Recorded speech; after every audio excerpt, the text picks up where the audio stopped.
Hello and welcome to Tell Us We're Wrong, a comedy show about philosophy, where comedians read philosophy texts and tell me what they think it means. And then later we have a philosophy professor come on and tell them how awful and wrong they are to exist in the world. And it's really kind of tragedy at the end. We wrap up by all embracing each other and singing Kumbaya. Good times. Today's comedian guests are Zach Funk from Pittsburgh or Philadelphia. Are those the same places? And Tony Santiago, who is also an artist, creator of Banshee Milk and People Eating Tacos. Check them out. It's really good. And they're really cool people. And yeah, I'd like to have them back. I'd like to have you back every day, all the time. Come on, let's do it. One of the comedians will be declared a winner. The reading is from Searle. Just giving you a little heads up, today's subject matter can be a little bit sensitive to some viewers. We do talk about superheroes, tacos, people eating tacos. I overshare a bit right out the gate. This is probably one of my favorite discussions so far. We tell each other stories here, and I also reveal who my celebrity crush is. It's rough out there to be a gangster. Enjoy the show. Please be seated. Please remain seated till this ride comes to a complete and full stop.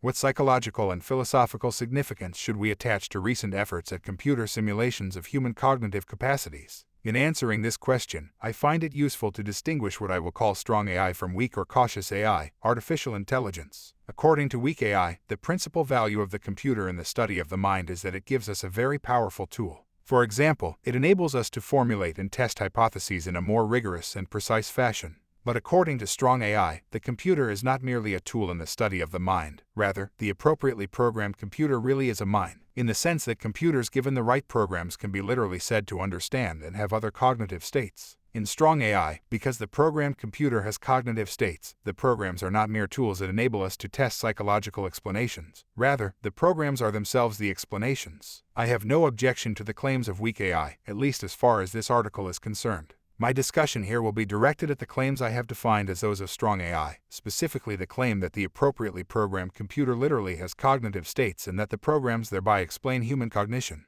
When I hereafter refer to AI, I have in mind the strong version, as expressed by these two claims. I will consider the work of Roger Schenck and his colleagues at Yale, Schenck and Abelson, because I am more familiar with it than I am with any other similar claims, and because it provides a very clear example of the sort of work I wish to examine. But nothing that follows depends upon the details of Schenck's programs. The same arguments would apply to W. Winograd's SHRDLU, Weizenbaum's ELIZA, and indeed any Turing machine simulation of human mental phenomena. Very briefly, and leaving out the various details, one can describe Schenck's program as follows. The aim of the program is to simulate the human ability to understand stories. It is characteristic of human beings' story understanding capacity that they can answer questions about the story even though the information that they give was never explicitly stated in the story. Thus, for example, suppose you are given the following story. A man went into a restaurant and ordered a hamburger. When the hamburger arrived, it was burned to a crisp, and the man stormed out of the restaurant angrily, without paying for the burger or leaving a tip. Now, if you are asked, did the man eat the hamburger? You will presumably answer, no, he did not. Similarly, if you are given the following story, a man went into a restaurant and ordered a hamburger. When the hamburger came, he was very pleased with it, and as he left the restaurant, he gave the waitress a large tip before paying his bill. And you are asked the question, did the man eat the hamburger? You will presumably answer, yes, he ate the hamburger. Now Schenck's machines can similarly answer questions about restaurants in this fashion.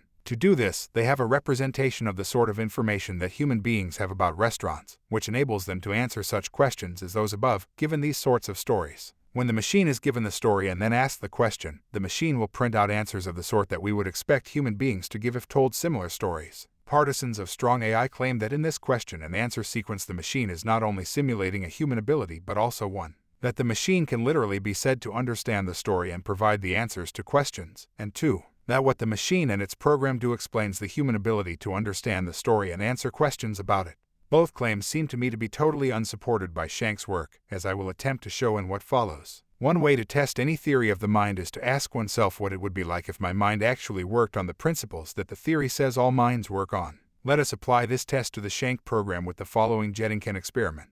Suppose that I'm locked in a room and given a large batch of Chinese writing. Suppose furthermore, as is indeed the case, that I know no Chinese, either written or spoken, and that I'm not even confident that I could recognize Chinese writing as Chinese writing distinct from, say, Japanese writing or meaningless squiggles. To me, Chinese writing is just so many meaningless squiggles. Now suppose further that after this first batch of Chinese writing I am given a second batch of Chinese script together with a set of rules for correlating the second batch with the first batch. The rules are in English, and I understand these rules as well as any other native speaker of English. They enable me to correlate one set of formal symbols with another set of formal symbols, and all that formal means here is that I can identify the symbols entirely by their shapes. Now suppose also that I am given a third batch of Chinese symbols together with some instructions, again in English, that enable me to correlate elements of this third batch with the first two batches, and these rules instruct me how to give back certain Chinese symbols with certain sorts of shapes in response to certain sorts of shapes given me in the third batch. Unknown to me, the people who are giving me all of these symbols call the first batch a script, they call the second batch a story, and they call the third batch questions. Furthermore, they call the symbols I give them back in response to the third batch answers to the questions, and the set of rules in English that they gave me, they call the program.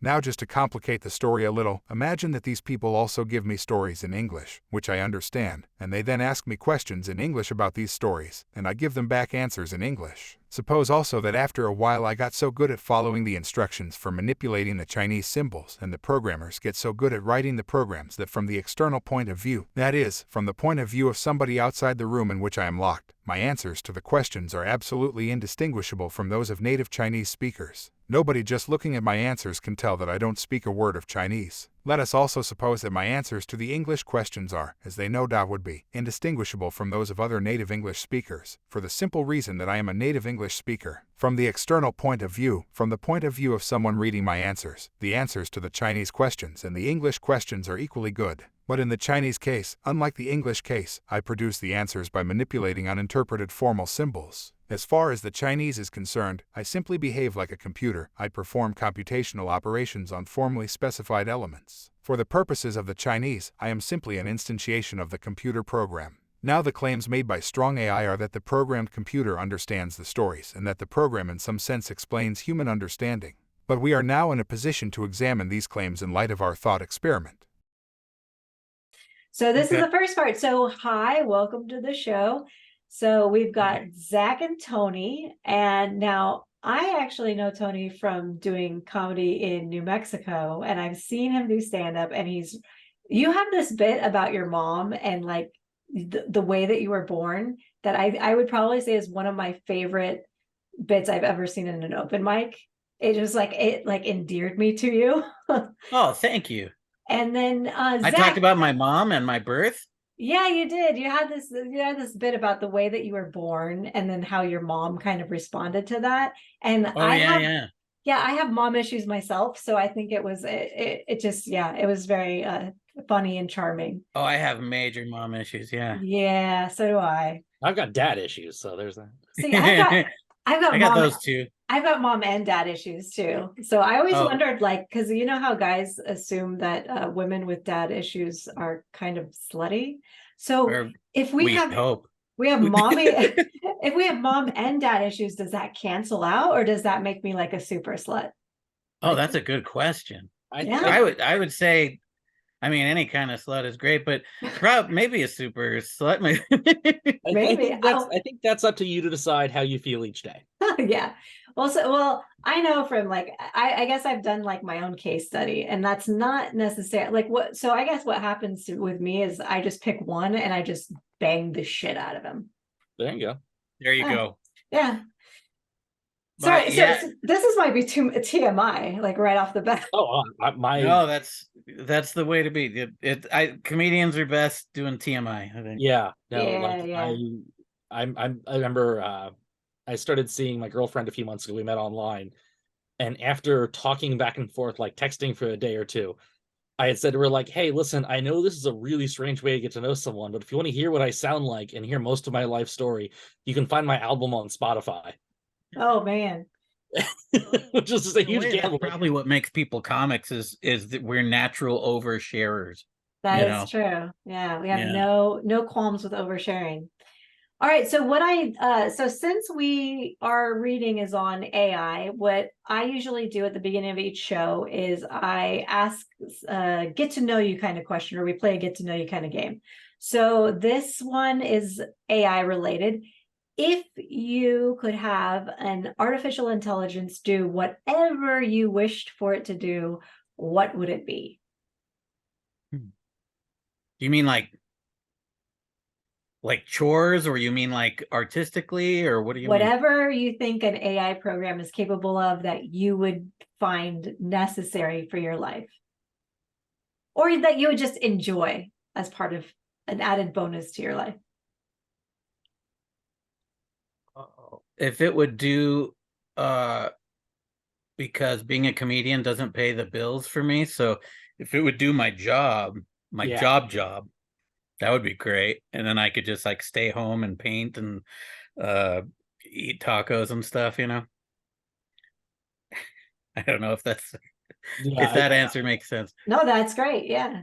yeah. I think also if I take out the robot took my job like willingly option, I think I'd probably have something just to do.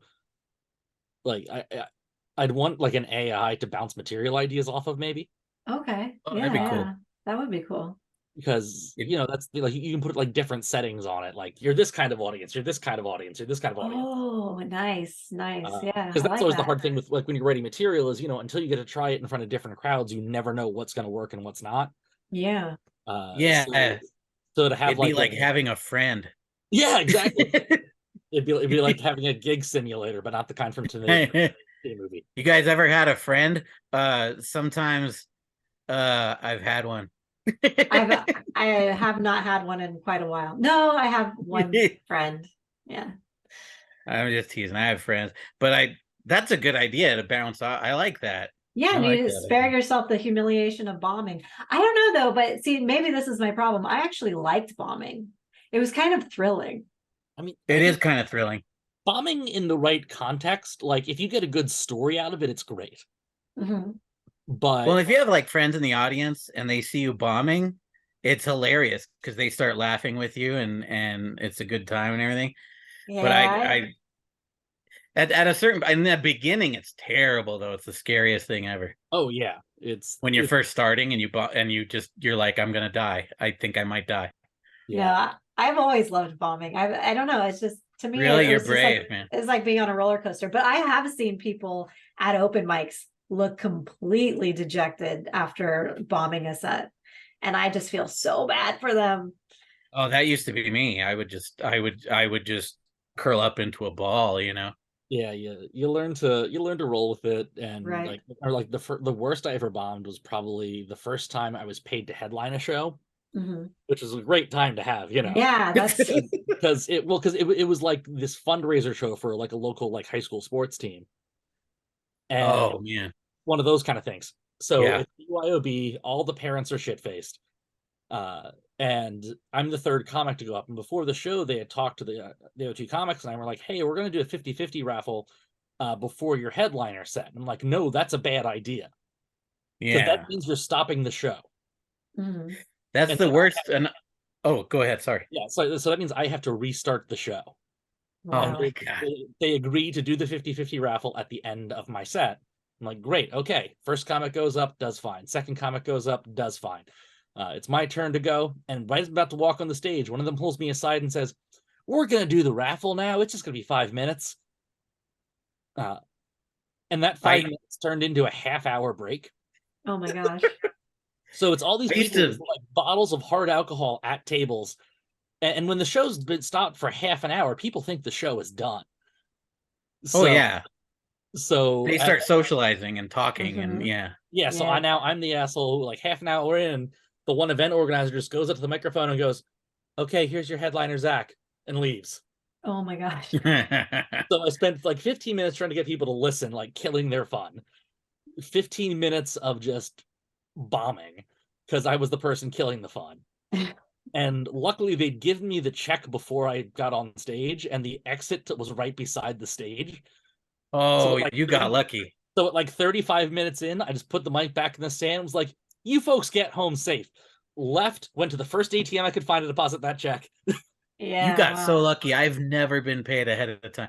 The worst is you bomb, and then afterwards, you're like, "Hey, can I get?" After you just shat the bed, you're like, "Can I Yeah, get paid now?" You know, and they're like, "For what?" You know.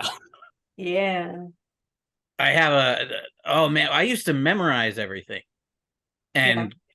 and I can't do that. It works for some people, but it doesn't work for me. So I would memorize everything, go up, and then you see like someone's eyes judging you, and you forget everything you were gonna say, and or at least that's what would happen to me. And so Mm. I learned like forget that. So now I just have like if I go up, Bullet points. and it's been a few years, but yeah, I'll have a couple points that I know I want to hit, and I'll just kind of ramble until I get there. You know. yeah. Yeah. Yeah. That's how I do it. It's very much Yeah. like when I did my album, I did 71 minutes and had a tiny little sheet of paper that was just like, just remember to keep things in this order, nothing written out. Yeah. Well, that's good. That sounds like you're strong, man. 71 minutes, and then you just, yeah, Yeah, that's well, because awesome. it was one of those things where it was a lot of fun to do. I just financed it myself because I was like, screw it, I want to do this. Been like that thing of Yeah. like I've been trying to write a book for so many years. I'm just gonna put out the damn book. Nice. Nice. And yeah, I like having that freedom to just like bounce around. You get the bullet points in your head because like I like when I started out, I tried to script things too because I'm mostly a writing background. But Yeah. then I found, if I was trying to stick to a script, I wasn't in the moment. And I was more worried about Oh, getting my lines right. And yeah. that just meant I was giving a less, quality Yeah. performance. Same here. Same Yeah. here. It felt more like I was a salesman. Yeah. And And then so, they hate you. They hate you. yes. So then, yeah. So you got your bullet points, and then you can adapt on the fly. Or like I'll try to write jokes with layers. Like this joke has a smart layer. This joke has and it's like a smart layer and a dumb layer. Oh, the audience Oh, is there you more go. like, oh, they're more into the dumb layer. Great, I'll do more jokes about like dating and shit. Oh, Yeah. Oh, they're into the smart stuff. Great, I can do like philosophy jokes and literature jokes and that kind of stuff. Yeah. cool. I've never gotten a really good reception from a philosophy joke, but good luck to you. I've gotten a few actually. Yeah. It's always like anyway, so let's go back to the show. So what do you guys think this meant? Oh, That's the first the question. thing. Yeah. I had no idea. Because it was like talking about AI, Right. and then it was talking about Chinese letters, and I was totally confused. I have autism, and I'm not a good learner, and so I'm like, I had no idea what it was talking about. All right. Do you want to give it a guess? Like a rough, like if you were to, based on the few things that you got from it, like what do you think it might have been about? Uh, Maybe AI trying to reproduce literature or to write for us or something. Okay. I don't know. Zach, That was a guess. go. I It's a didn't. great guess. I apologize. It's okay. So it starts off talking about the distinction of weak AI or strong AI. I'm a giant nerd when it comes to like sci-fi and like I love robots and stuff like that. So I was like, oh Yeah, yes, man. AI, sweet. Not a thing I know a ton about, but I'm always into. Sure. So it starts off talking about the difference of like basic pattern recognition AI versus like true intelligence. Oh, okay. See, if And I hear someone saying it, then I understand. I'm not good at learning from the written word. and one of the things that when people talk about AI, it makes me think of when I've taught people how to play Dungeons and Dragons. You explain the base. I don't know who first came up with this, but it's fucking brilliant. You explain the base stats via tomatoes. That strength is how well you can smash a tomato. Dexterity is how accurately you can throw a tomato or dodge it. Constitution is how well you can take being hit by the tomato. Intelligence is knowing that tomato is a fruit. Wisdom is knowing that tomato does not belong in a fruit salad. And charisma is convincing someone a tomato belongs in a fruit salad. Mm. Oh, All that's right. not bad. And yeah, I've always liked that a lot. And so to me, the AI stuff comes down to that difference of wisdom versus intelligence. Because being able to take data and understand it contextually. Like I remember I saw this study once where they're talking about how they were like trying to create an algorithm to identify like cancerous moles and things like that. But all the ones that they thought were cancer, they took pictures with the ruler in it. So eventually it was just any picture they submitted that had a ruler in it, the AI thought meant it was cancer. Yeah. Oh, So that was kind of my first thought, is just, talk about the difference of, different types of like the stronger AI versus the weaker AI. And it comes down to getting a computer to understand like context in a story. Like it gave the two examples about the guy with the burger, whether it was, the best burger he ever had or the worst burger he ever had. And it never talks about whether he enjoyed it or hated it, really. It's just kind of a, like as a human with context clues, you can tell how they felt. But if you're just an AI being given facts, it was like the person did this, the person did this, the person did this. Did they have a good time? That's not necessarily something you have to infer from the situation. right. Otherwise, I had what was it? Yeah, there's the line about how the machine can be literally said to understand the story and provide answers to the questions, and the machine explains the human ability to understand the story and answer questions about it. So it's whether we can get machines to like understand the human experience. And if I understood it correctly, because I could be totally wrong, but the thing about the Chinese writing was basically saying, like, he learns in this hypothetical scenario, he learns how to recreate Chinese script, but really doesn't know properly what it means. Oh, okay. That's at least how I interpret it. Again, I could be completely wrong because I'm smart enough to know I'm usually wrong. And so That that's kind helps of me. Thank you. Yeah, so that's kind of the thing with the computer aspect of it too, then, is the computer can take this data, but it doesn't understand what it means. In terms of like a human condition, there was the thing I wrote when I was reading this about how, when people talk about making an artificial intelligence that replicates the human experience, like, can you pass the Turing test? Can you make someone think you're talking to a real person when you're talking to a machine? Like Blade Runner and that kind of stuff. Yeah. I think the best way to test for artificial intelligence is you need a machine that's able to do impulsive, stupid things as well. Because that's what makes us people. We're not logical. We don't follow a narrative necessarily. Yeah. No. We do self-destructive things for stupid reasons. Because that's like that. Is that like that scene in Blade Runner? Is it a turtle or a tortoise? Yes, yeah, that's the Turing test. Yeah. Yeah. So to me, there's this show I absolutely love. You can catch it on Netflix now, called Crazy Ex-Girlfriend. It's a musical health mental comedy. It's fantastic. Oh. And one of my tattoos, I have this thing on my arm here, my favorite lyric, which is "Life doesn't make narrative sense." Nice. And it's from this song about how we try to tell ourselves life works like a book or works like a movie. Things should happen, but that's not how life actually works. Right. And so if you're making an AI to understand how stories work, they're going to look for a certain path, but that's not how life actually works. Right. Yeah. Life's more like a David Lynch movie than like Michael Bay or some bullshit, Yeah. So I think that the stupid joke I'd written about it was, before you have AI, artificial intelligence, I also want to see artificial sudden stupidity. Yeah.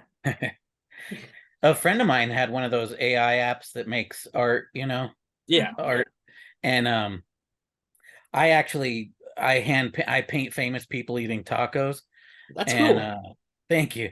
And so I thought it would help if every now and then, like, let's say I didn't have time one day to do a painting because I was working, I raised 3 kids and stuff. And then if I just put it in, so like we did one, I told him, type in Stallone eating tacos. That way I don't have to paint it. And so he did it. And it was so weird because Stallone's hand had like 14 fingers and he was like really, it was more like nightmare fuel than like, and it was amusing though. It was really fun. Oh yeah, they're really funny to look at, but again, that kind of goes into, again, assuming I interpreted things even remotely correctly, is that's computers recognizing patterns, like like people making like deep fakes and things like that. It's all right. There's no feelings behind it. Yeah, I don't want it to replace art. And the AI can't create something from nothing. No. It has to Okay. have that data, whereas a human, you can just have those, like, you're just, like shower thoughts. A machine can't have shower thoughts. Yeah, that's a good point. All right, so I think that I am very on the same sort of track that you're on. The only thing that I would say is, so he did ask, what is the relevance going to be in psychology and philosophy for AI?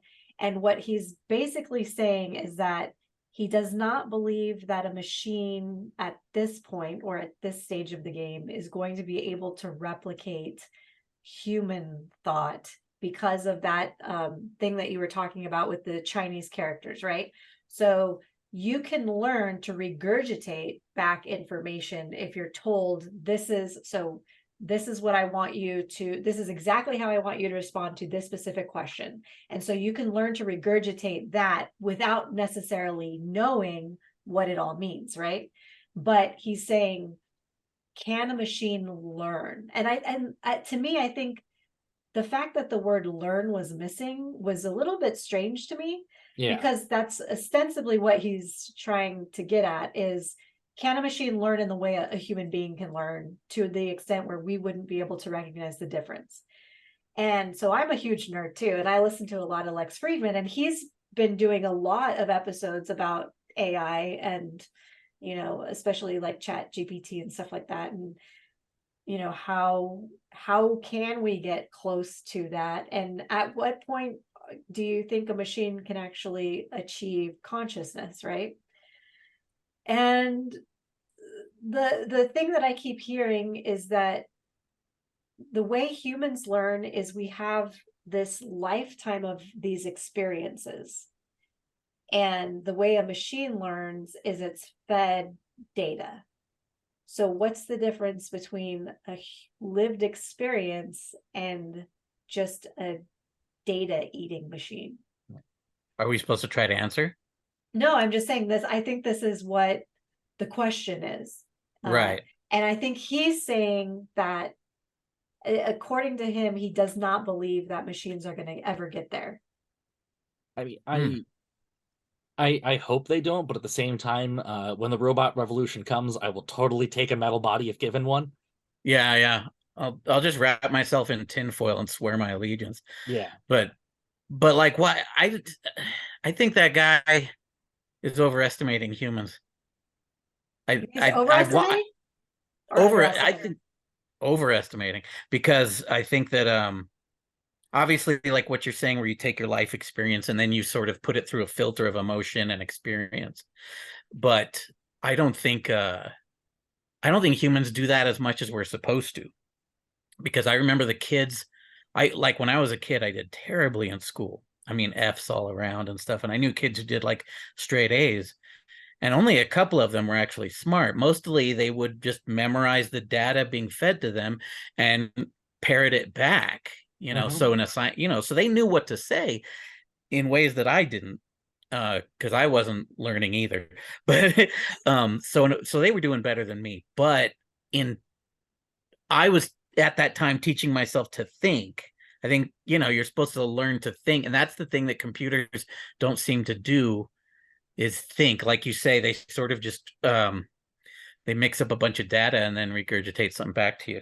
Yeah, I had a very similar school experience. I dropped out of college twice because it felt like everything was just there to regurgitate back to the teachers, and I'm not good at doing that. I want to find my own take, and not to be like argumentative, just like, if we're reading a story and we're supposed to find meaning, just because I found a different meaning than you found doesn't necessarily mean one of us is right or wrong. It's like the thing about art is it's open to interpretation.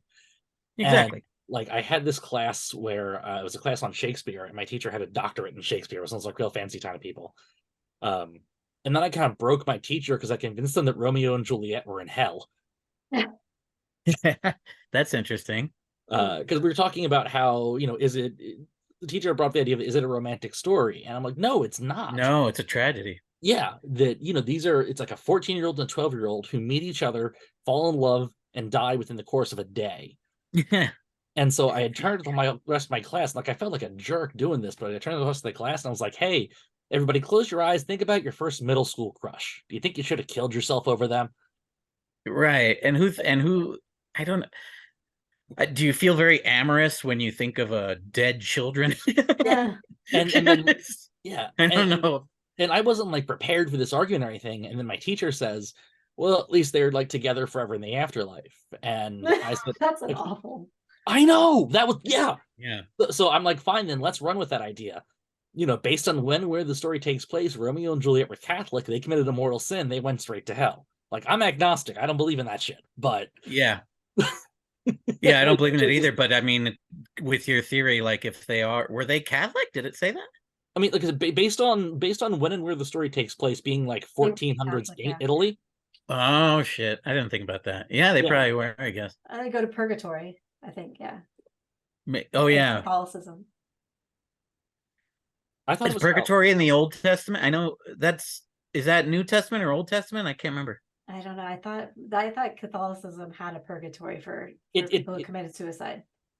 I think it was more. I think it was suicide's a mortal sin, and you go to hell. Purgatory was like unbaptized kids and like people who were like weren't given a fair shake, basically. Like not necessarily evil people, but people who screwed up or something.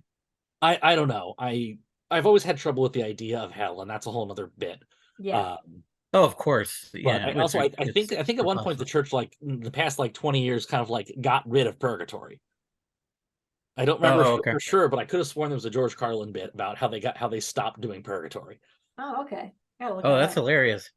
All right. So, okay. So we also just wanted to talk about the burger thing. So the reason why he used the burger story was because a computer would not have been able. So the story was a man comes into a restaurant and he has a burger, or he's served a burger, and one of them's burnt, and he doesn't, he tells the waitress that he's leaving and he doesn't leave a tip.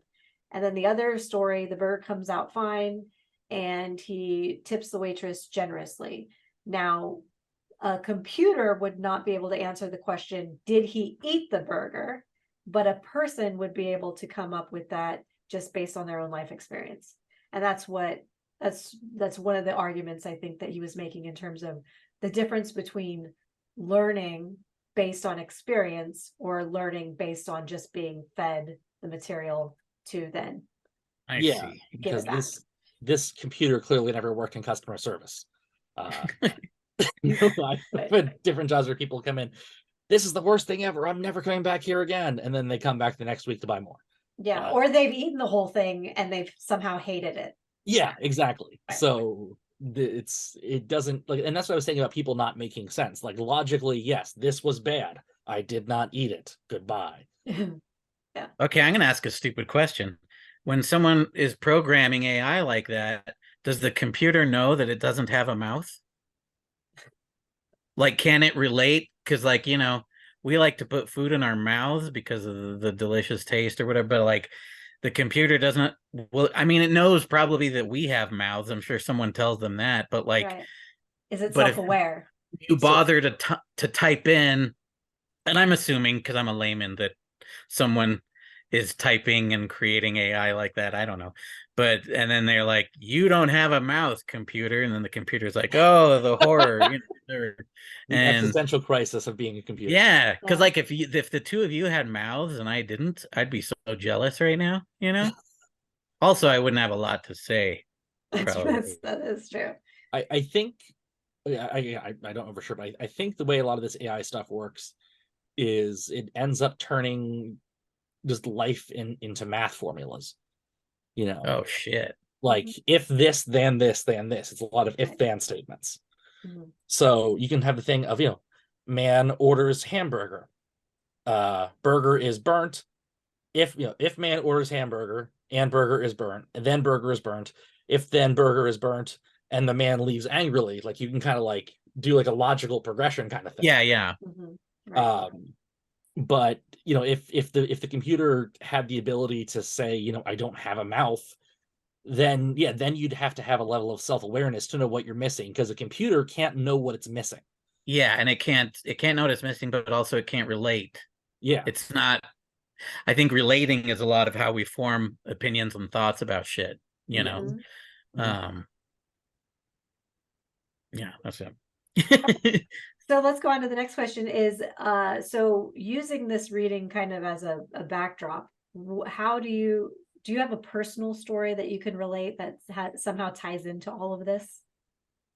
Ties into AI or hamburgers? Yeah, that ties into the material. Yeah. One time I had a delicious burger. No, I'm just kidding. I'll go over all my meals with you guys. No, not really. That thing I said earlier about AI, I mean, I uh even if the AI had perfectly produced what I was looking for, like this really wonderful picture of Sylvester Stallone eating a taco, I wouldn't want to like regularly do that. It was in my head at the time was something to occasionally replace when I didn't have time is all. Like, oh, I don't have time to paint you guys a picture today. Here's this. Mhm. But I don't have any experience with AI really, other than that. Yeah. No, I think that's a good one, because I was going to ask you if how you felt personally, because I know that you are an artist, and I've seen I've seen some really good stuff on your page. Oh, thank you. And yeah, like what are your thoughts on the potential of AI taking over the art space? Oh, I hate it. I hate the idea. I don't mind. I mean, I'll like, okay, so like if you go, oh, I want to know what it would look like if I had a baby with Johnny Depp. I don't know. I'm assuming you're a woman at some point. You must have liked Johnny Depp. I've No, never okay. been a Johnny Depp. Do you have like a big Hollywood crush? Oh my gosh, my Hollywood crushes are so like weird. That's okay. I'm not The guy judging. from Flight of the Conchords, what's his name? Jermaine Jermaine Clement. Clement. He's That awesome. would be my Hollywood crush, yeah. I could see that. He's awesome. So Yeah. okay, let's say you just went to the AI and you said, I want to know what it would look like if Jermaine Clement and I had a baby. Mhm. And you put that in. I don't see anything wrong with that because as an artist, that's not really what artists do. You're sort of that's math. You're going me plus Jermaine equals baby. Right. But I don't want it to replace because a lot of art, it's not me going Stallone eating a taco. A lot of times there's not a concept. The taco stuff, I'm sort of joking around, and there is a concept a lot of times. But a lot of my stuff, if you look at the page Banshee Milk, is just I'll splash something, some paint, just a color, and then I'll see something in it that's kind of, oh, I can turn that into this. And it's more in line with like when you were a child and someone would do like a squiggly line and you would finish the drawing. Do you remember that? Like in Yeah. kindergarten, Mhm. stuff like that. And it's more about feelings, you know. My stuff is often very humorous or dark or both or creepy because I'm feeling those. I'm filled with fear and and I laugh at a lot of things. So it's a combination probably, you know. Same. And I think that I the whole point of being a person, I could be wrong, but unfortunately we have to work, right? But in theory, if most of us, if we won the lottery tomorrow and had $1 billion, we would quit our jobs usually. Mhm. Unless you have your dream job, you'd probably quit it. And you'd get to spend your time doing whatever it is you love, whether it's making music or paintings or whatever. That's that's the real us. I work a register at a Circle K, but that's not the real me. That's just the me that Right. needs to make money. Yep. Mhm. The real me is the guy that's painting pictures and telling jokes. And so for it's taking the wrong thing. For the AI to take the art away from us, that's taking the us away from us. I'd rather it, you know, take care of the register at Circle K for me, you know. Right. I I took forever to say that. I'm sorry. No, I thought it's perfect. Yeah, no, it made total sense. I've seen a lot of posts online about things like that. We were promised a future where, like, in the future, machines would do our basic tasks for us, so we could have more time for art. And now Yes. the machines are here to do art, so we can have more time for our day jobs. And honestly, like people will say, what artist do you love? And that's so hard for me to answer because I almost always love any art, like real art, because it's coming from that. I'm seeing that person on it. It doesn't have to look like my stuff. There's people who do the most happy, cheerful things, and I love it because it's them. It's what you're looking into their eyes and you're seeing, the cosmos or whatever. That's them. But when the computer isn't expressing itself, like you say, it's just it's adding shit together, and that might be entertaining shit, but it's we should be doing that. We should be spending our extra time creating when we or I'm not saying everybody has to be an artist, but I mean, whatever it is, I don't know what I'm saying. No, I think it's do the things that like embrace your humanity in a positive way. Yeah, and they bring you joy. Yeah, I mean, you're only here so long. You should get to be happy sometimes, exactly. Yeah, that's true. All right, so Zach, do you have a personal story? There were two things I thought about because it's the whole hamburgers thing and the Chinese writing thing to me read as understanding patterns but not necessarily understanding context of things from like a human perspective. So there were two things I thought about, both from when I was in college. One of them was I was an RA for a while, and I was helping a freshman move into her and like helping her carrying a box. And I saw these marks in her legs, and I could tell like, oh, like she has like a cutting problem. And I had friends in high school who dealt with that. It's never been my thing, but I've dealt with all kinds of mental health issues in my own life too. Mhm. And I'm thinking like, crap, how this is somebody on my floor. I'm not gonna like write a report and like rat her out or anything, but I wanted to know like, hey, I'm a safe person you can talk to. That's cool. So a machine might just be like, here is a pamphlet. And I see. and so what I did was I kind of looked down at her leg and I just went, I guess you have a cat, huh? Because that way, if she didn't want to talk about it, she had an out. Getting out. That's really nice of you. That's a good. I like that, the cat thing. I would have been trying to figure out a way to help, and I might have crossed a line, Yeah. that of intimacy or something. I like the cat. Yeah, That's good. because like you were saying earlier about being comics and like overshares, I know not everyone's that way. Yeah, no, So, most people aren't. I don't think Yeah. most people are. So I wanted And you're concerned, but you don't want to overstep. yeah, and it's like I always tell people like, if you want to talk, I'm glad to listen, but if you don't want to talk, that's okay too. Like my dad died when I was 11, and I had all these people that I could tell even at 11 were only in my life because they felt that was their obligation, like, oh, you poor kid, this thing happened to you, I'll take you to a baseball game, and then I've done my good deed. Mm. Oh, I see. And so one of the things I kind of vowed to myself was always just to be authentic with people. And Yeah. like, listen, I'm offering you this, but if you don't want it, that's okay. I'm not saying this out of obligation. Okay. It's Right. You're saying it a 'cause you real, care. yeah, because it's a real human thing. So I don't think machines can necessarily do that. But also, the other story I thought of from college is about how even humans can miss context.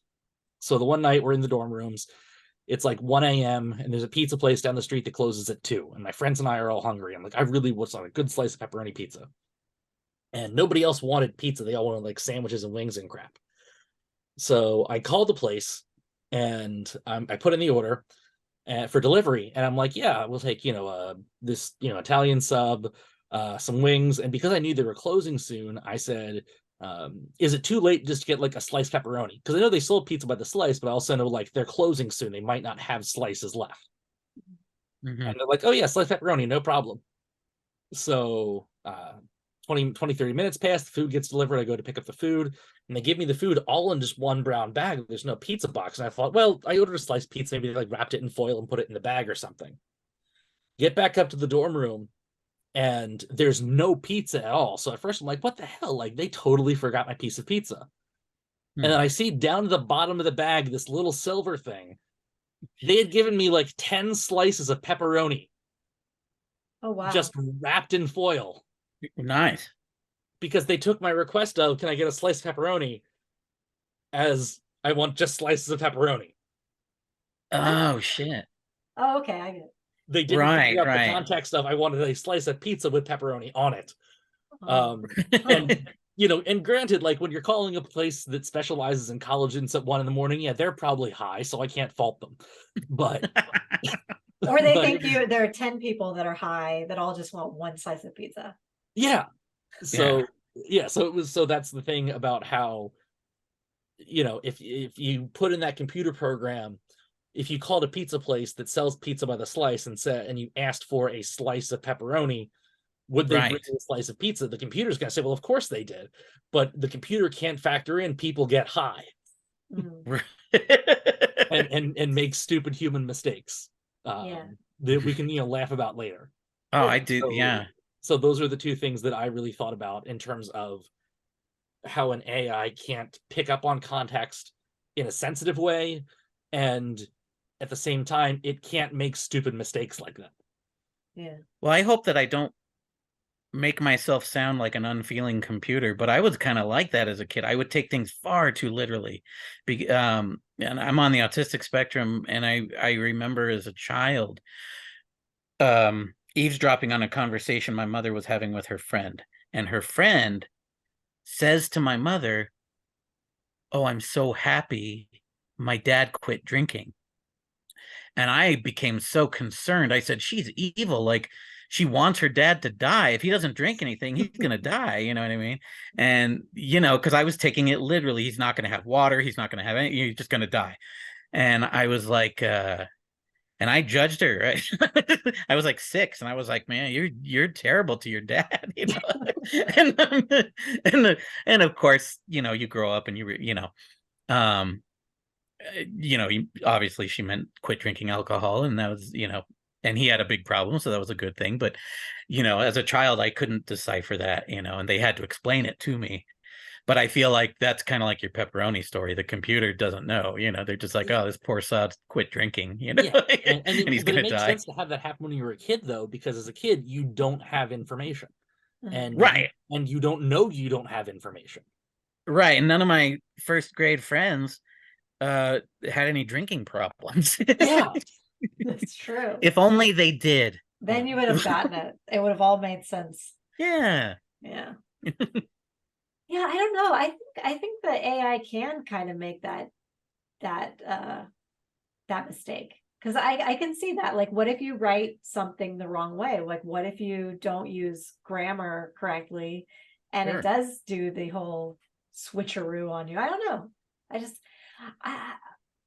I mean, my worry or my concern is that so we learn based on experience, and our experience is kind of this long, drawn out process. But a computer is supposed to learn so they try to kind of replicate that same thing. Like we'll give you all of the steps. And that's from what I understand from hearing all these interviews lately, that's what they're doing in computers right now, is that they're kind of trying to teach them in the same way by doing the steps. But there's so much more data for them to pour through. So it's almost like they're learning at this breakneck speed that it took us decades to get where we are now. Yeah. So there is that question now of, are we creating a species that is way more intelligent than we are, and what are the implications of that? Well, sci-fi movies have taught us that they're going to destroy us all, but that's hard to say. I mean, if you give them enough information, theoretically, I guess they could do everything that we can do. But I feel like there's certain things that we don't even know how to describe in being human. There are just human elements that are innate in us, whether it's feeling or everything's autobiographical too. Just looking at someone's playlist on their Spotify, you sometimes go, I see patterns in my head that sometimes where I go, "Oh, the reason you have this Radiohead song right after Bjork is probably while you were making the list, you thought about how Tom York had done some songs with Bjork," and I start to see these little patterns, and they might not be accurate, but it's, is the computer going to do that? I don't know. I mean, it'll do certain things. It'll put Paul McCartney and Wings next to the Beatles, but is it going to, it'll put Les Claypool next to Primus, but is it going to know?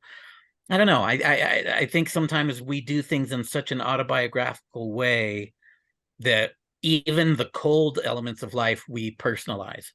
Yeah, I think that's a really great example, and it reminds me of like at my job, we have this like in-store music service where you can play these things and it like you're not going to get sued for playing them. Like subscribing to the service means you're like legally allowed to play them, like the royalties are covered and stuff. Right. And there's a lot of stations where you can like they have pre-made playlists, but also you can put in like I want things that sound like this band. Right. And sometimes you can put in a request and it's like, oh, that's really good, that's really accurate. But sometimes it's way off, and I want to know how their algorithm is set up. Like I can put in I want things that sound like Bad Religion, and then within an hour it's playing me like rednecky country stuff. Yeah, I've noticed that too. Like with Spotify, if you do a station, it'll sometimes it's accurate. You go, I want the Smiths, and it'll give you things that are kind of in the ballpark, the Sundays and but then like or if you do like Misfits and you get the Damned and you get the Cramps and but then I did a They Might Be Giants station once and it was terrible. Other than I liked They Might Be Giants, but every band that it thought was like They Might Be Giants was god awful. What were the bands that came up? Do you remember? I don't even remember. It was just like it was real hokey. It was like if you took it was hokey like if you took the funny out of Weird Al Yankovic. And I love Weird Al, but if he wasn't funny, I might not. You know what I mean? Like it's because he's funny, Yeah, because I was just thinking that They Might Be Giants is kind of like they have their own kind of niche, and I can't imagine. Yeah, what's in the ballpark of that? Yeah, who I would put them with. Right, exactly. I mean, that's why I think I don't like when people say, well, there's nothing new, like because you go, oh, this new band ripped off this band, Interpol sounds like Joy Division, and then they'll go, well, there's nothing new. Yeah, there is. You know what I mean? Easy. Every now and then something happens. You go Animal Collective. That wasn't like something before. It was just its own. Right. I think that maybe that's exactly kind of what we're talking about is AI not being able to discriminate between like-minded things and things that are completely in their own universe. There's violence in Die Hard and Evil Dead 2, but you wouldn't say they're similar movies. Yeah, I think, and we were talking about like the idea of like can computers like surpass us and things like that. I mean, it's certainly possible, but it always makes me think about people will be like, hey, is this real life or is this all a simulation? Is this like a computer or something? And there are scientists that are trying to like make simulations of real life, and I remember hearing this idea that was like we have to hope scientists never actually make a simulation of life. Yeah, no. If the simulation can be made, that increases the chances that we're in a simulation. Yes. I hope they never do. Yeah. There's a lot of stuff they're working on that they shouldn't be working on because we have not advanced morally as much as we've advanced technically. So you go, oh, people, I want a time machine. No, you don't. You don't want a time machine. As soon as if everybody had access to a time machine, if you were an asshole, even if you were like a dick for one day, which I think we've all been an asshole for a day, someone's going to wipe you out. They're going to go back in time, kill your grandpa or something, and you just don't exist. You know what I mean? And, and then the robots and don't get me started. And then we got to figure out, is it Terminator time travel or it just wipes the timeline clean? Is it X-Men time travel or you get different timelines? Right. Well, we had an episode on can you go back in time and kill your grandfather? We actually have talked about that. That is actually a famous philosophical question. Right. Also a great Futurama episode. I've heard a thing of what if you go back in time, you meet a young lady, you fall in love, you guys have a child, and you realize that she was your grandma and you are now your own grandfather or something like that. There's all those time paradoxes that are pretty fascinating. I don't know. I'm not smart enough to know if they're real or not, but they're interesting to think about. I'm not going to profess that I get everything, but it's fun.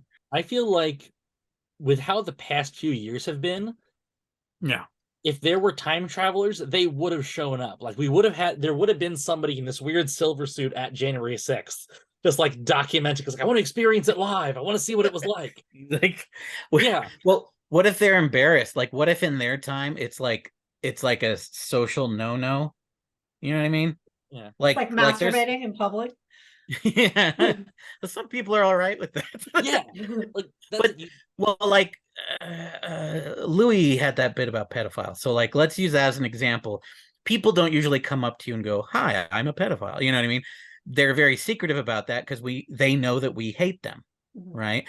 So what if like in the future everybody hates time travelers? So when they travel back here, they're like, "I'm not going to admit that I do that." You know what I mean?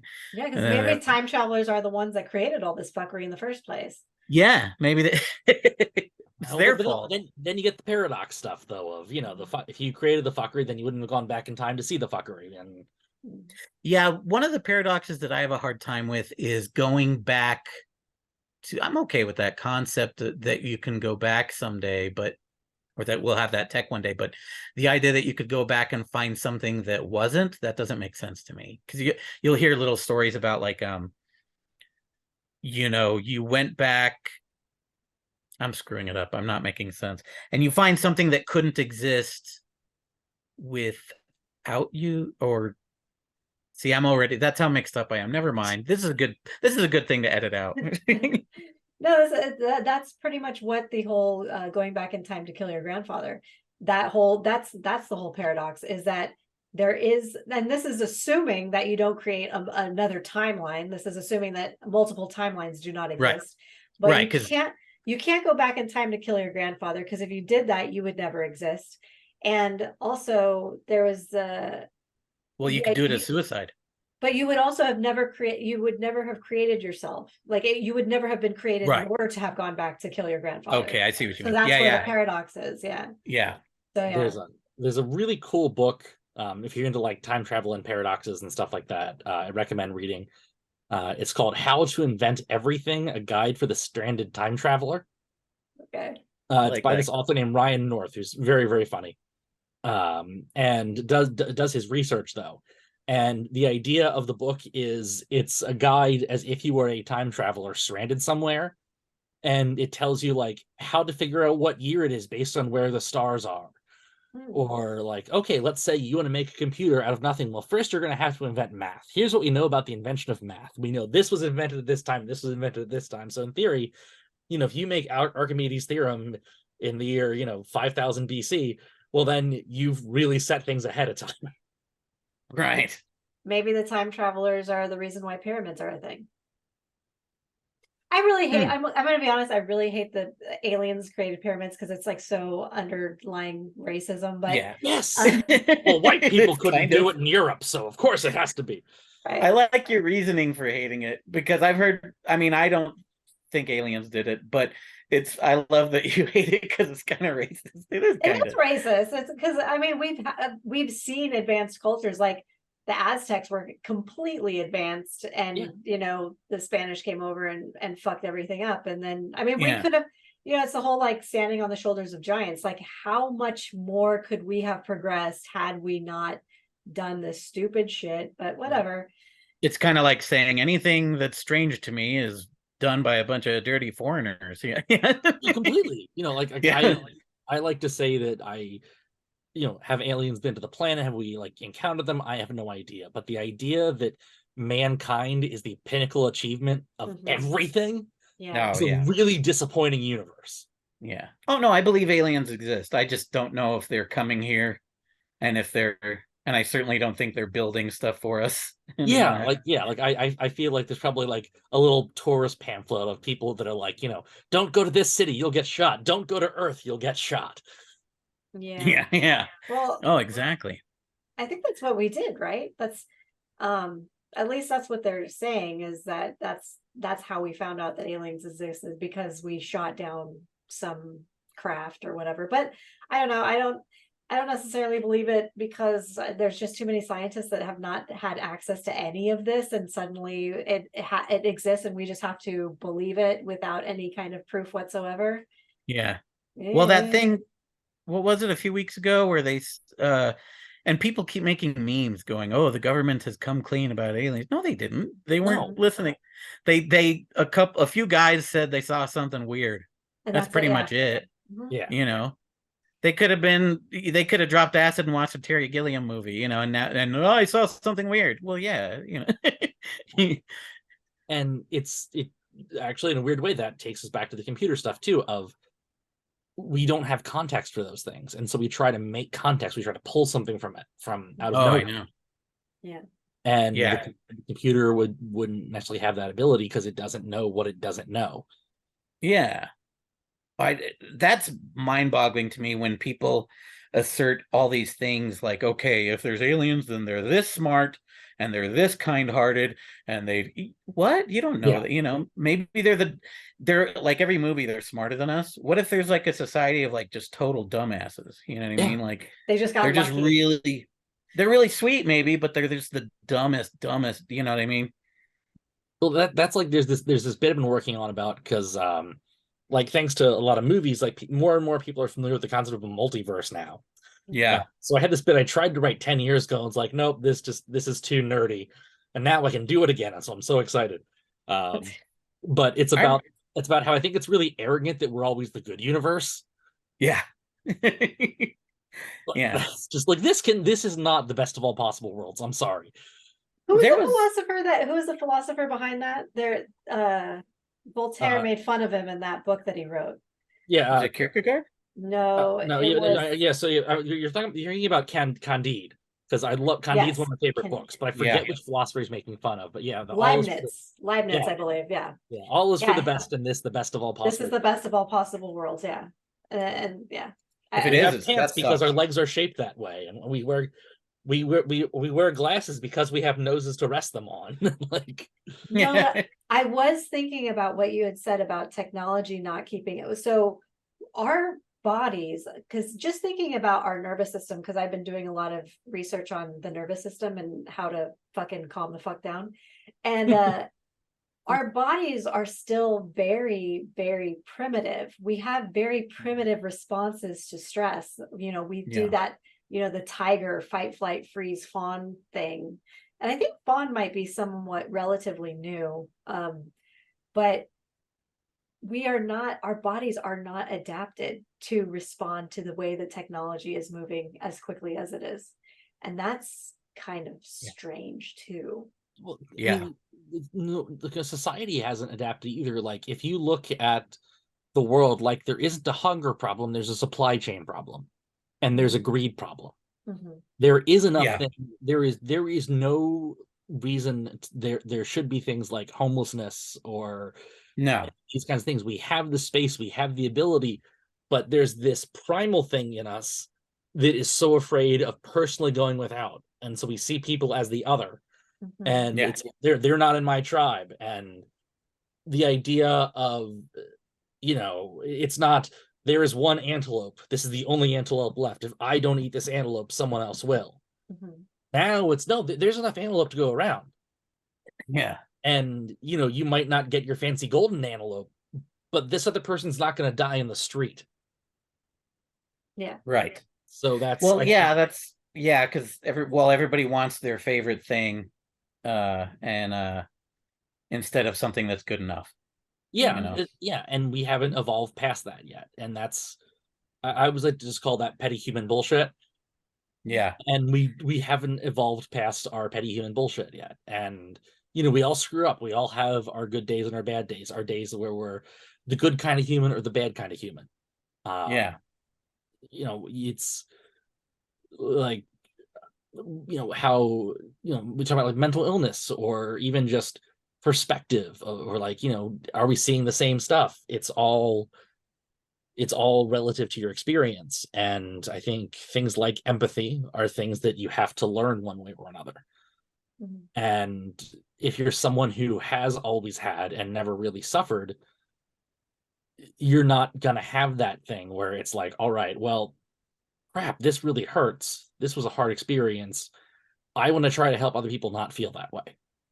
Right. Well, exactly that. I mean, and we hope that everybody is that way, but it's true, it's definitely not that way.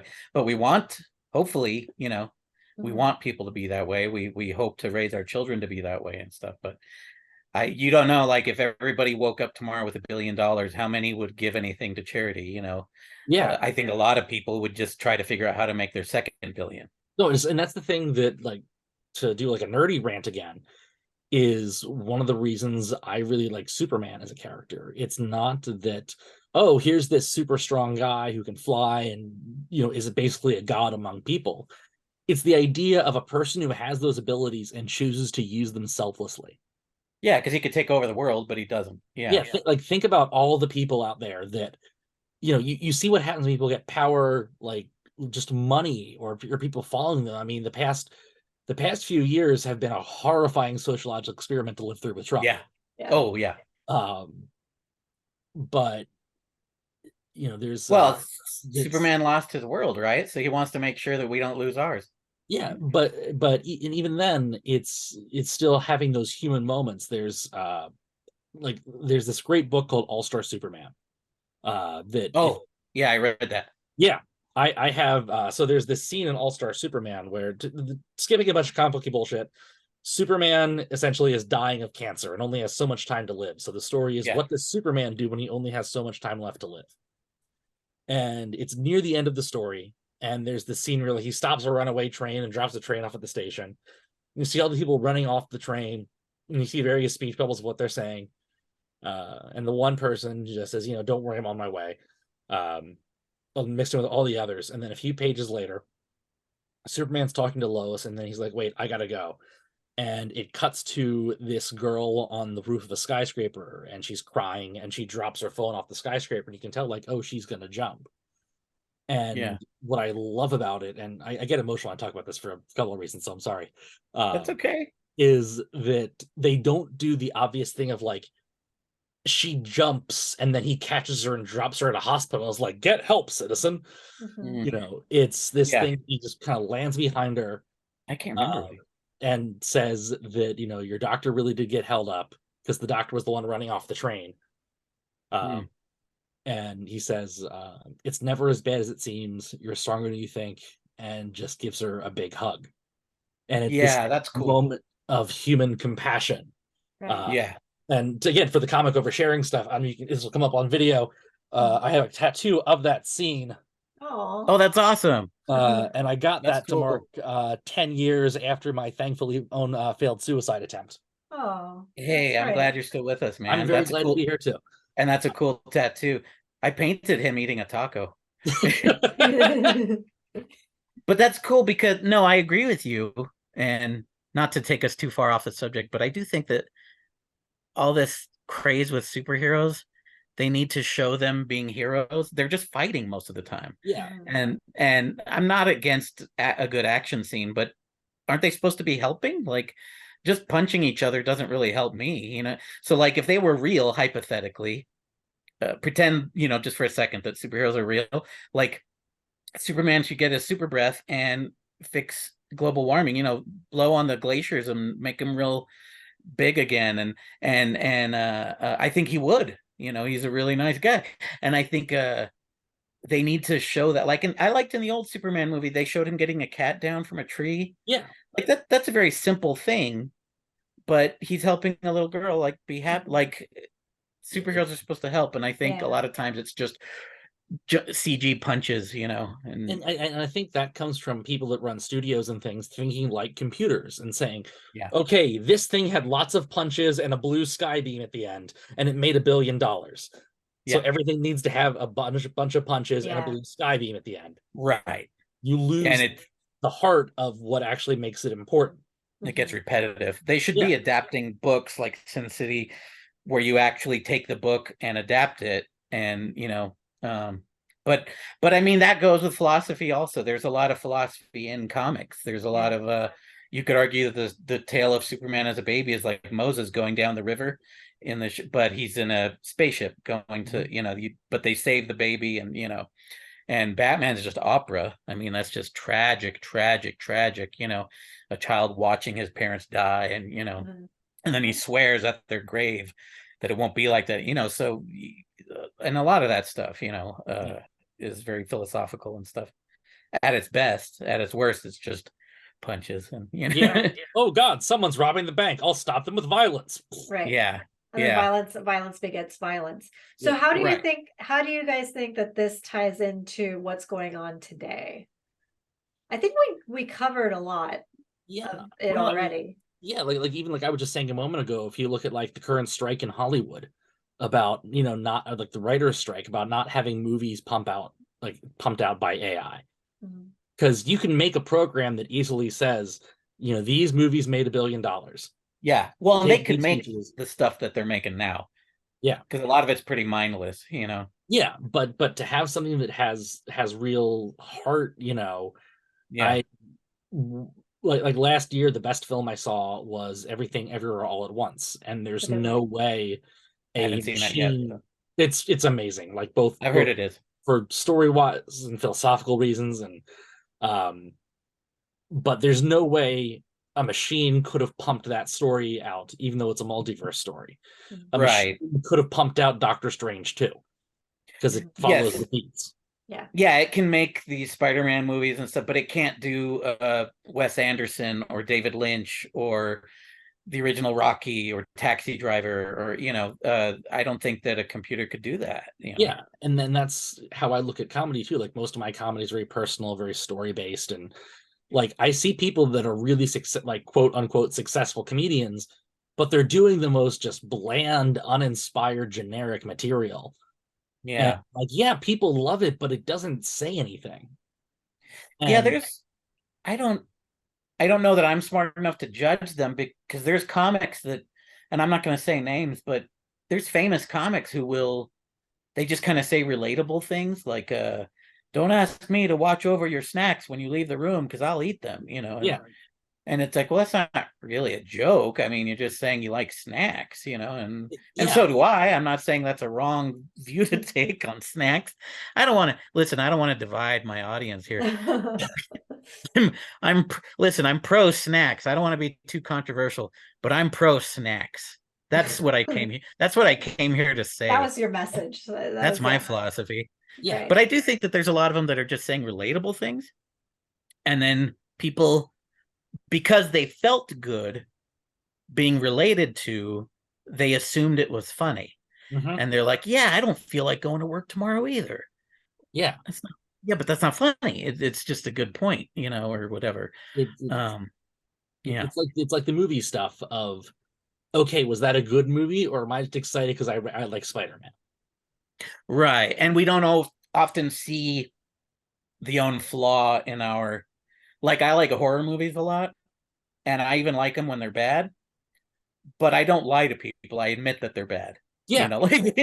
I go, oh, this is a really terrible movie. If you like bad B movies, from 1974 with a $2 budget, I enjoy that stuff, but I'm not under the impression that it's high art, some horror is, but I mean, some same. isn't. Yeah, and that's all art forms. And I think what this is talking about is, getting computers to understand stories.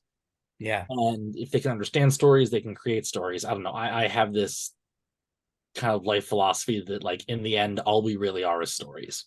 Yeah. I'm not religious. I don't, but so there might be nothing after this, but to someone, if you were the asshole who cut them off in traffic, well, that's the story of you to that person.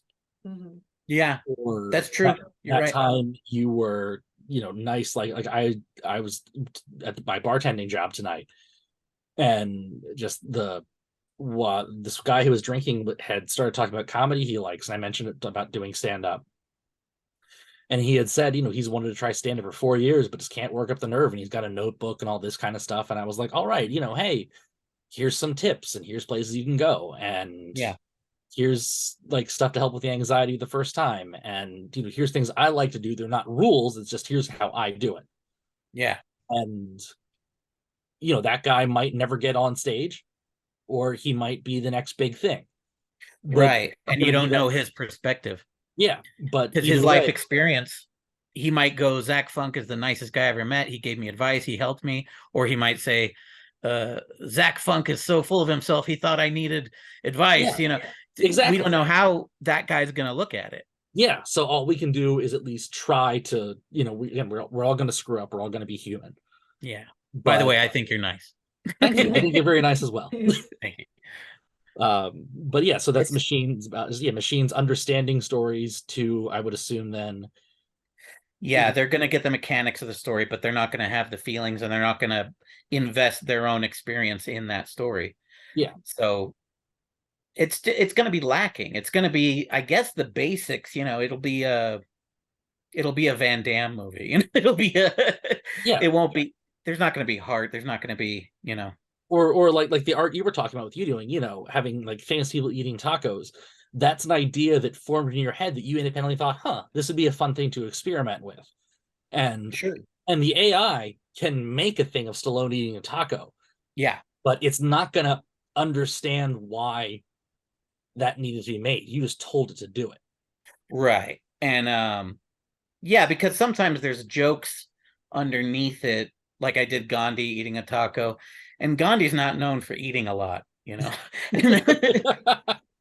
so there's a little there's a little secondary humor, or certain celebrities, I'll give them a vegetarian taco because they're vegetarian or whatever. Yeah. And listen, let me be clear that I'm not under the impression what I do is high art. It is not. On my page Banshee Milk, I'll do stuff that I do consider more artistic. But I'm aware that 90% of people don't actually like art. They think they do, but they don't. But there's a reason why. My references are old. I'm sorry, but Britney Spears is going to outsell Animal Collective.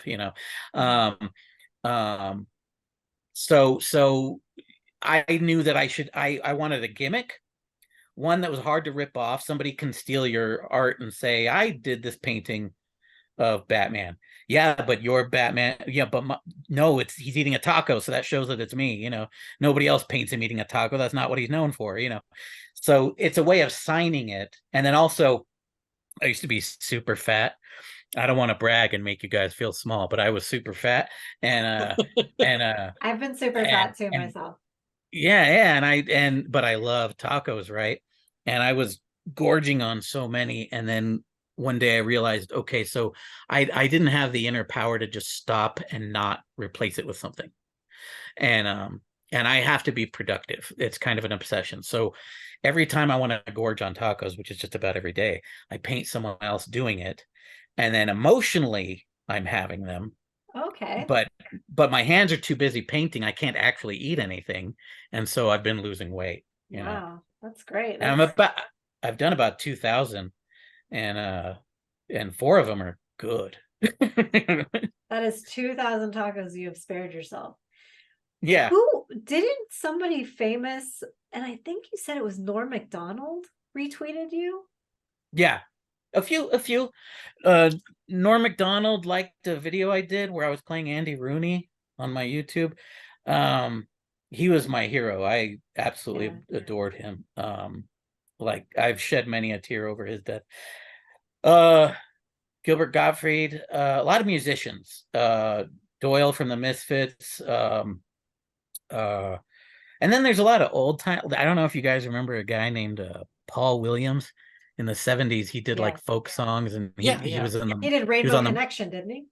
Yeah, Rainbow. Thank you. Yes, and he was on the Muppet Show. Yeah, he follows me, and Tom Segura follows me. I've been lucky, but it's mostly because I think probably I appealed to their ego by painting them eating a taco.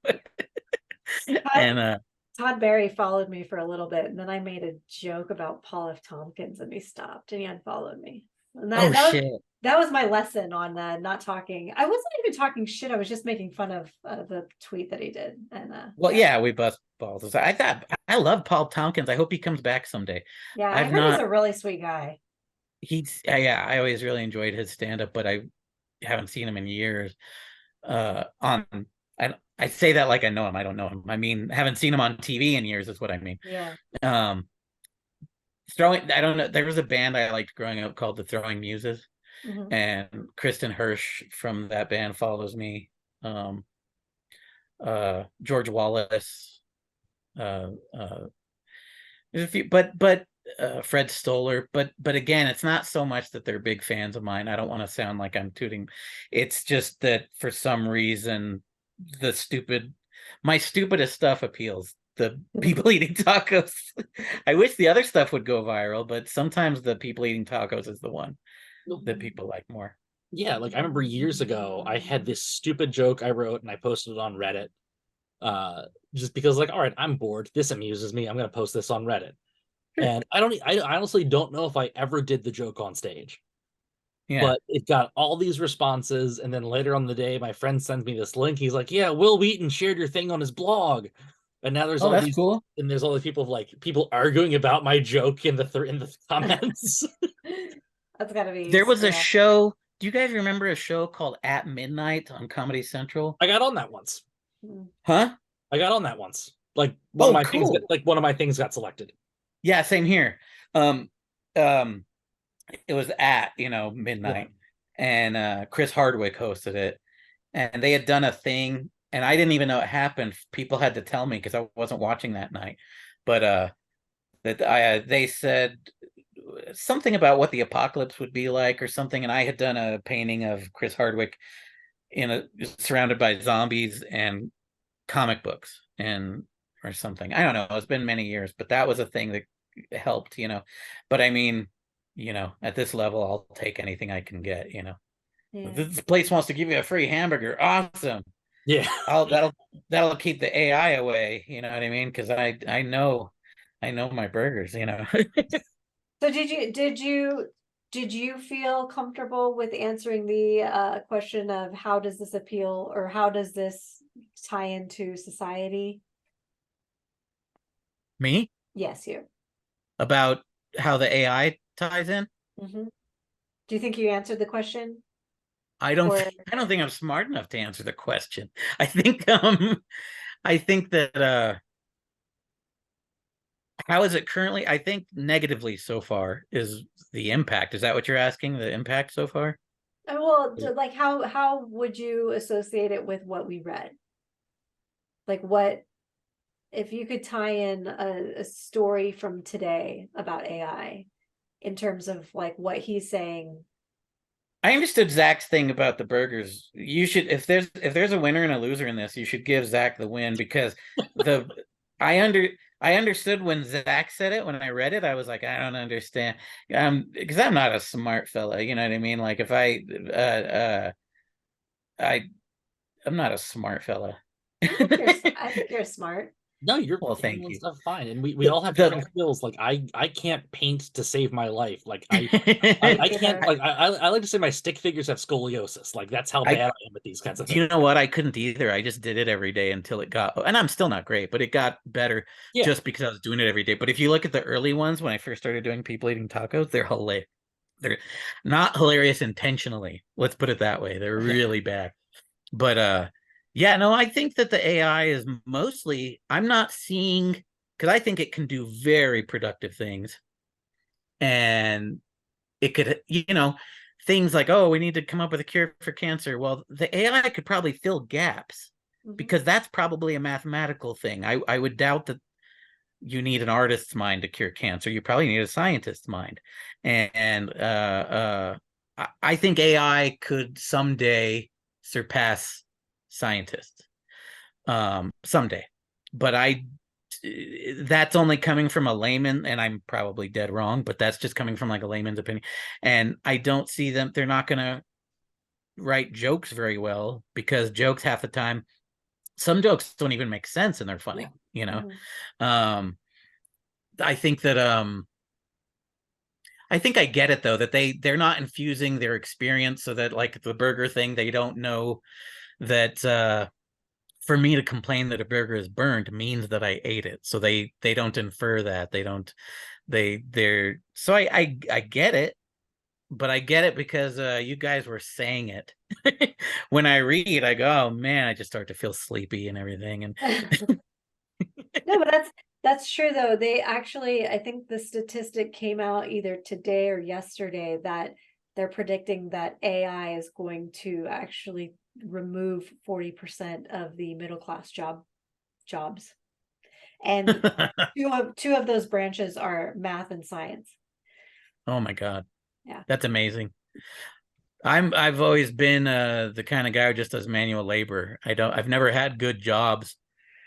And that's why I do the art and the comedy in the hopes that someday I could pay the bills with that stuff. But fingers crossed. But in all honesty, I doubt it. And I'm probably always going to be lifting something or pushing something or Yeah, and until similar my body here. won't let me anymore. Similar here. I've always worked like I had a job at a group home, but then since then it's all been like retail jobs because I figured I'm a good salesperson because it's a performance. But Yeah. I don't want to be doing that. Yeah, it sucks. Yeah, but I do the jobs you did when you were 17, only I'm 47. So it's been 30 years. Yeah, no, Yeah. I get you. I'm 38 and I work at a bar inside a mall. I understand. And Been I'm there. 41 and I decided to be a stay-at-home mom, and I'm now in the same position because now I lost 10 years of work experience, and so this is the thing that I'm hoping kind of does something. I did that for a while. Well, not a stay-at-home mom. I was a dad because my you don't have the penis, parts, but, yeah.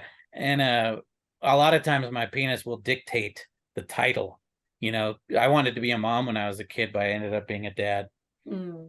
Yeah. You want to be a man, but you were a sir. Well, no, I was a kid. This really happened. I'm not kidding. I was taking a shower as a little boy. And I was at that age where like you can finally shower by yourself. And I was getting chronic bloody noses just for no reason, just the heat and everything. And I had one and I didn't know. And it dripped on my baby junk, And I thought I was getting a period. And I didn't understand that boys don't have those.